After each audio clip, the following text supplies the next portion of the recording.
Okay, I've decided to resume this one here in progress. Montreal just scored. It's actually I didn't even flip for time. My goodness, I was so eager to play this, I wasn't even ready. That'd be 16:03 actually. So we're 3 minutes and 57 seconds here into the first period, and Mario Tremblay has actually just scored for Montreal. Smith made the first save. Tremblay managed to beat him on a rebound, and how I do that, I have my own little house rule. The rebound reading. Well, I can go back a couple of cards here. So it came up four for the shooter. And what I do there is because it's tied here 4-4, I flip the following card, and if it's and then I just go visitor home, 11-36 to the visitor, so it's 50-50 flip, and 41-66 for home. And I do that because some goalies have rebound ratings of 6, and which makes them impossible to beat on a rebound. I don't think that should ever be the case, no matter how good the goaltender is. So anyway, I do this 50-50 thing, and yeah, so 14 came up. So it's a goal for Montreal via my own house rule, which I would do for any team, not just the Canadians. And this one here, I guess I flipped for time, 3 plus assists. So goal here for Tremblay, L3D1. And so it's going to be Tremblay from right defenseman, D1, that'd be Guy Lapointe, and Tremblay from Lapointe, and Yvonne Cornway, actually. So here at 3:57 of the first period, we have the first goal here in Game 5. I guess because I'm going to cut out the other video, I was talking off the top about how great Game 4 was. In fact, it's probably going to be, it probably was better than this one will be. So maybe you should just stop watching this and check out Game 4 instead. It's going to be quite hard to replicate that kind of back and forth drama. But we will see what happens. Again, Tremblay from Lapointe and Cornway here. I have to remember everything else that I showed in the first one that I haven't yet shown in this one. So in this game, it's Dryden up against Smith, and you can see the numbers here, the odds of sorts. They slightly favor the New York, or sorry, they slightly favor the Montreal Canadiens, even on the road. And we resume. And 0 minutes off the clock. We could have another chance here. 36. That will be none for either side. 3 more off the clock now with 70. So we're down to 13 minutes. Here, still in the first period. 81, that's no chance, just out of the Islanders' range. So another minute off the clock here, we're down to 12 and 19. That's actually going to be a chance for Montreal. That's a chance for Larry Robinson. Larry Robinson from the face-off circle. And the Islanders are in trouble early here, down by a pair. It's going to be Larry Robinson with a goal. We'll take the 42 off this card. So 12-42, Montreal. They struck twice here, barely 7 minutes into this game. Robinson here, defenseman, getting in on the scoring. Robinson from, let's see, L3D1. So it's the third line in the first defense pairing. No sixes either way. Robinson. Now, line here, I use defensive pair. I'm pretty sure that's how it is in the rules as well. So Lapointe will get another assist here. It's going to be Robinson from Lapointe. Back and forth at the point. Robinson managed to direct it through traffic. And we have a 2-0 hockey game here. Montreal up 2-0. And that's going to be 2 more minutes off the clock. So we're down to 10 minutes to go here in the first period. And 69, that's no chance either way. We take another minute off the clock, down to 9. And 26, that won't work either. So another minute comes off the clock. 82, again, the Islanders need an 84 or better. A couple of close ones here for their sake. Another minute off the clock, down to 7 minutes, and that could be a penalty for either or both sides. There were 2 fights in the last game, 2-2, 5 for fighting. There won't be anything either way here. 1-1, 5 for fighting, so I'm going to ignore both. We play on, and 2 more minutes off the clock, goes down to 5 minutes. And that could be a penalty against Montreal. Montreal WZ2, they have W's. So Montreal here with just over 5 to go in the first period will be penalized. The Islanders up on the power play here. They scored and won. They scored a power play goal and won it in overtime, Game 4. A very dramatic game that was. And 10, it's going to be a shorthanded chance here for Montreal. The first minute into overtime, G is Doug Risebrough. And Risebrough, his penalty, it's either W or Z2, so Risebrough is a Z. And look at that. Lo and behold, Doug Risebrough here has a goal shorthanded with, let's see, that would have been 4 minutes. I'll take the seconds off this. So 4 minutes and 56 seconds to go. And it's Risebrough with a shorthanded goal. If it weren't for bad luck, the Islanders wouldn't have any at all here so far. Risebrough with his first. It's shorthanded. Let's see if there are any assists on it. 4BD2 LW. We'll say Riseborough from Cornwall, I suppose. And yeah, and the line. Well, there would have been only 2 forwards on the ice. I'm going to go Riseborough from Cornwall here, and just ignore that line reading. We'll take the seconds off that card. We'll say with 4:35 to go here. So Montreal's up by 3 here at Nassau Coliseum in Game 5, and another minute off the clock. Whoops, that's my red ink pen. My red pen. That's going to be no chance for either side. 4 more minutes off the clock will bring us into first intermission. It's 3-0 Montreal after 1. Back for the second period, the Islanders devastated here early in their home barn. Montreal up by 3, and that includes a shorthanded goal scored by Doug Riseborough. So the Islanders just can't catch any breaks. Of course, they did win Game 4. I would encourage actually watching it. Anyway, I don't know if I'd encourage watching it all. I was going to say spoiler for Game 4. The Islanders were up by 2 in the third period, and Montreal came back to tie it. They do have good third periods in this series, it seems. And they tied it with 11 seconds to go. And it looked like, once again, they were going to devastate the Islanders at the last second and sort of haul the rug out from underneath them. But the Islanders actually returned the favor in overtime when Montreal took a penalty. And Brent Sutter was the overtime hero for Long Island. So we resume play here in the second period, where there's 1 minute off the clock to begin things.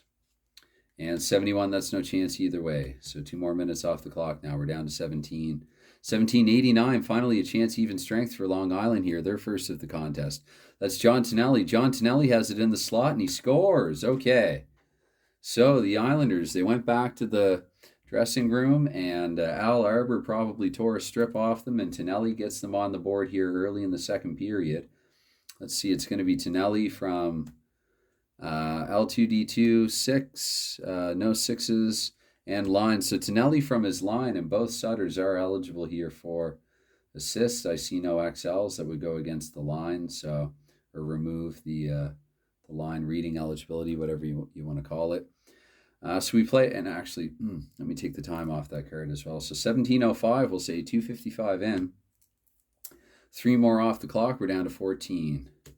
And there could be another penalty here to Montreal. XY2, yes, Mario Tremblay is going to the box here. Montreal, they're going to be down. Shorthanded XY2 for 2 minutes here, the Islanders. Now, again, last time the Islanders run a power play, Montreal ended up scoring shorthanded. Let's see what happens here. First minute, this could be also bad. YX2 here for New York. Let me see, they do have Ys. So we're going to play a minute even strength, and with just over 13 to go here in the second, the Islanders, any Y and X2 player means they're not able to get a shorthanded scoring chance. That's how I play it. Here with the even strength minute, Montreal with an even strength chance. E is Guy Lapointe. Guy Lapointe's penalty rating is a W, so he is able to be on the ice at this time. And it's going to be, Lapointe at the blue line. And look at that. The Islanders might want to think about going back to Rolling Melanson here. So with 12, we'll say 12:47 to go. And this is an even strength goal, technically. So I guess the Islanders will get a minute of power play time. Or they actually won't. My throat was a little dry anyway, so I paused there to scratch my head and clear my throat. And you probably didn't need to know that, but it's Lapointe here with Montreal's 4th goal of the contest. And assist, L1D2. So Lapointe from Jacques Lemaire and Guy Lafleur. Why not? Lapointe, Jacques Lemaire, Guy Lafleur. 12:47 to go here in the second period. And the score is 4-1 Montreal.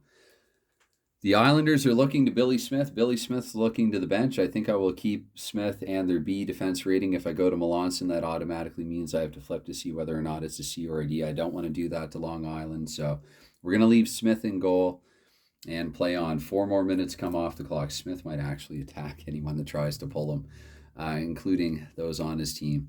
So penalty B versus home and away. 2-2, 5 for fighting. Z2, Montreal doesn't have a Z2, so I'm going to ignore any and all possible incidents there and play on. 7 minutes to go now here in the second. 91, that's a chance for Long Island. Long Island C, that's going to be Clark Gillies. Clark Gillies from the face-off circle, no goal. Gillies with a scoring chance. I think he's been cold in this series. I can't recall that he scored a single goal. That's a little unusual for Gillies. Down to 4 minutes here in the second period. And 81, that's just out of the Islanders' range. So we flip again, 3 minutes to go. 72, also outside of both teams' range. We're down to 1 minute. Could be a penalty for Montreal here to end the second. WY2, there will be one. So Montreal going back to the box. Here at Nassau Coliseum, the referees are calling it tight. And the Islanders will probably finish the period here on a power play unless they can score one right away. In the first minute of the power play, they do not.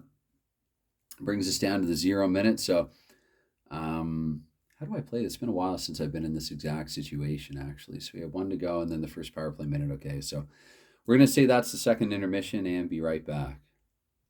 Okay, 20 to go here at Nassau Coliseum. The Islanders down by 3, much like they were after the first 20, I mean.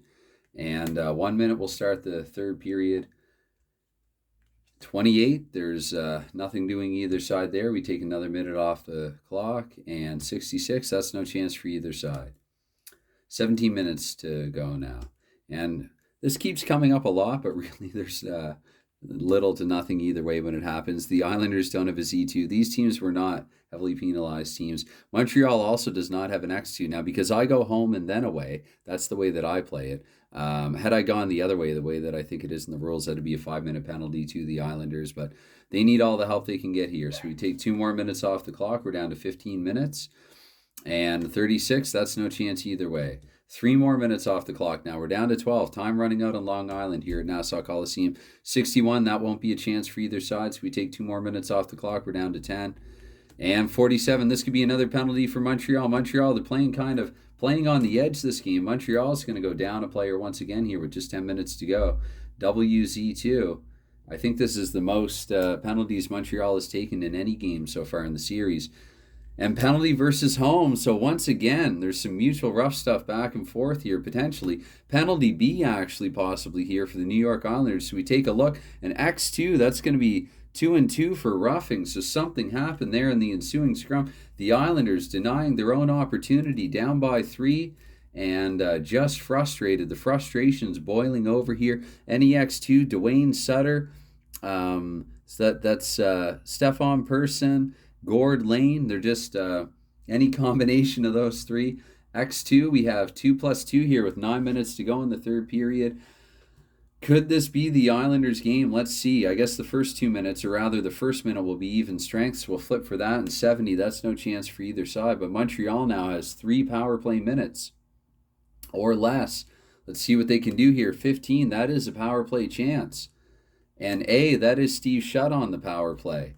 And that is Steve Shutt in the slot on a power play, and that is Steve Shutt scoring a goal, making it 5-1 for Montreal here. That'll be with just over 8 minutes to go. I'll take the 841. I love the number 41. It's the number of Paul Byron. And Steve Shutt here with the power play goal.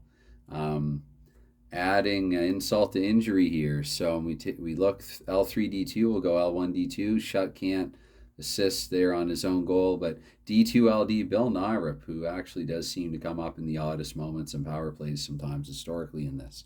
It's going to be shot from Nyrup here with 8:41 to go, and it's 5-1 Montreal.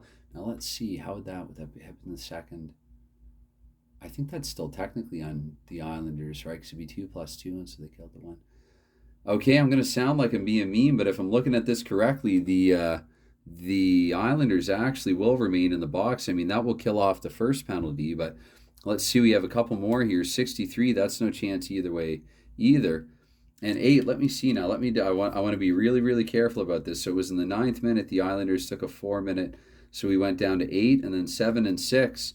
So this actually does qualify as a scoring chance here for Montreal with the man advantage.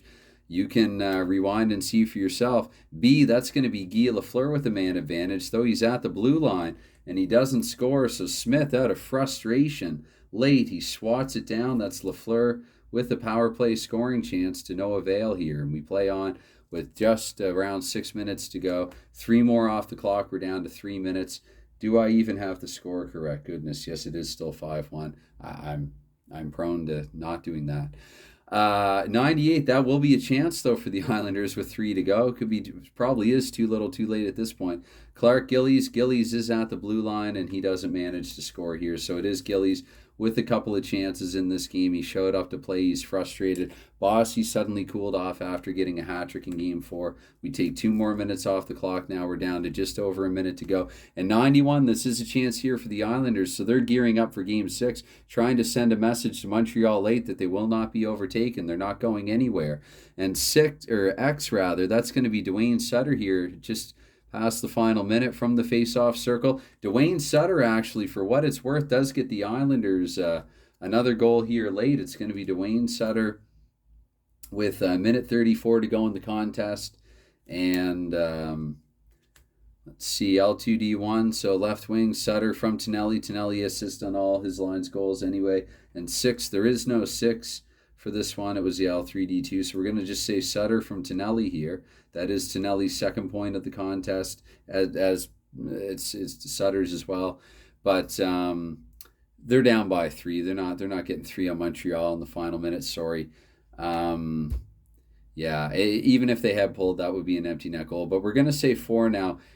In the third period, my understanding of the game is that you ignore how many minutes are there. You do one final flip. I am going to do one final flip. And then I'm even going to check this to see whether or not it's a 0-minute card. It is not. So that is game over here, game 5. Now, I didn't want to say this during the game. I didn't want to jinx anyone either way, and I still don't. But I really thought that game 5 would be a must-win for the New York Islanders. I thought that their best chance in the series, it will be quite hard for them to win one at the Forum. And I think it's quite hard for them to defeat the 77 Montreal Canadiens 2 games in a row, which is now what they are tasked with doing here going into games 6 and 7. Montreal is now up 3-2 in the series.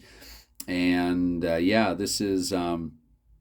This has been shootout hockey. This has been a somewhat unexpected game here at Game 5 at Nassau Coliseum. Again, if I'm being honest, despite, where my faithfulness or whatever my fandom lies, I was really hoping for a close competitive contest here, and we obviously did not get that. So Game 4 was incredible. It was going to be a tough one to live up to, and indeed it was. But anyway, that's definitely more than enough from me for the time being. Bye for now.